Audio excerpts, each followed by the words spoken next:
नमस्कार मित्रांनो, तर आपलं स्वागत आहे माझ्या एका नवीन ब्लॉगमध्ये।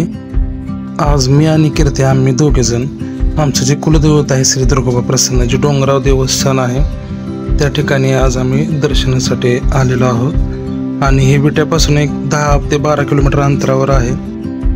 हे अतिशय नैसर्गिकदृष्ट्या सुद्धा अतिशय सुंदर असलेलं ठिकाण आहे। दुर्गोबाच्या पायथ्याला म्हणजे आता आपण जिथं चाललेलो आहोत तिथे श्री दुर्गोबा देव यांची बहीण यांचं मंदिर आहे।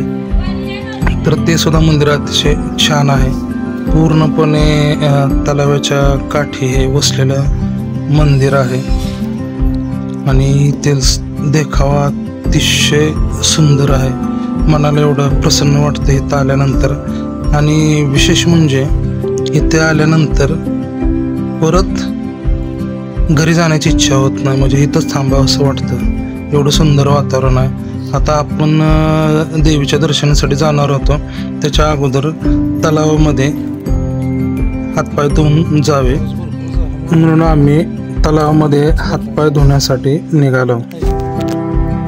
तलाव अतिशय पूर्णपणे पाण्याने गच्च भरलेला आहे, त्यामुळे जास्त पुढे जाण्यात काही मजा नाही। मग जिथं जे पहिल्या पायरीपर्यंत पाणी आहे तिथेच हातपाय धुवून आम्ही हातपाय धुतले तिथेच।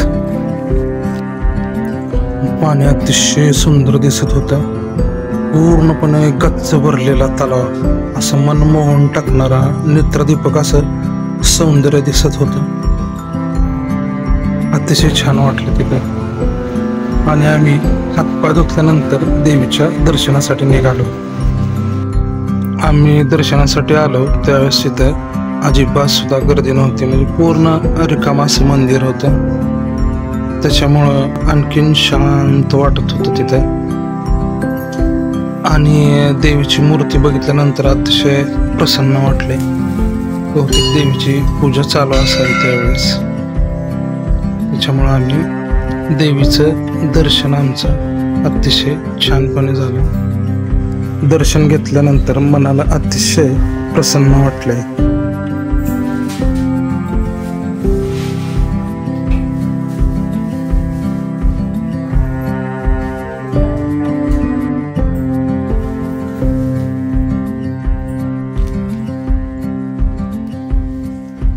देवीचे दर्शन घेतल्यानंतर बाहेर छोटी छोटी मंदिरं होती, त्या मंदिराचे दर्शन घेऊन आम्ही प्रदक्षिणा घालायला सुरुवात केली। आणि तलाव मंदिराला चिटकून असल्यामुळं ते दृश्य सुद्धा अतिशय सुंदर वाटत होते।